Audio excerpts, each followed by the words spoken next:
Décidé d'interpeller le ministère de la Santé par l'intermédiaire d'une lettre ouverte aujourd'hui.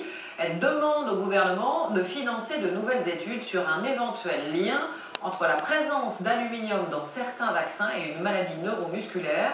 Les patients qui en sont atteints se voient décliner jour après jour. Frédéric Rabonneau, Didier Daron.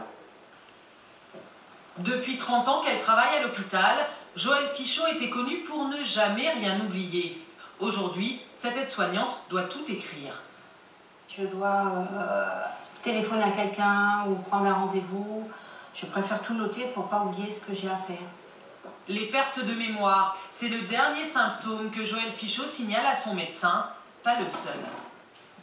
Comment allez-vous? Depuis, je suis rentrée en vacances depuis une semaine. Et c'est comme si j'avais de vacances. Je suis fatiguée, j'ai des douleurs, c'est pareil. Le matin quand vous vous réveillez? Joëlle Fichot souffre de myofasciite à macrophages. Pour certains médecins, cette maladie serait liée à l'aluminium contenu dans les vaccins.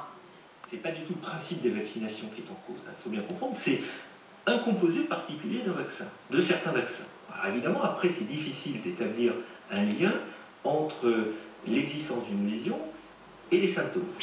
Quel lien entre vaccin et maladie? Aucun n'est démontré selon l'Académie de médecine. Ce chercheur, lui, s'interroge.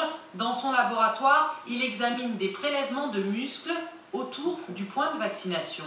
Et ces macrophages sont remplis de particules d'aluminium. Dans ces cellules de l'immunité, des sels d'aluminium ajoutés au vaccin pour le rendre plus efficace. Que devient cet aluminium? Pour le savoir, il faudrait financer de nouvelles recherches. Les questions sont ouvertes, les moyens d'y répondre existent, la question est uniquement budgétaire. De leur côté, les autorités sanitaires répètent que les risques liés au vaccin aluminique ne sont pas établis.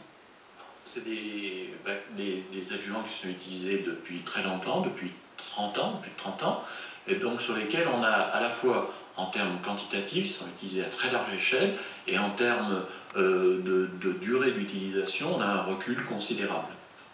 Mais l'Agence du médicament estime quand même qu'il faut mieux étudier ces adjuvants ajoutés au vaccin.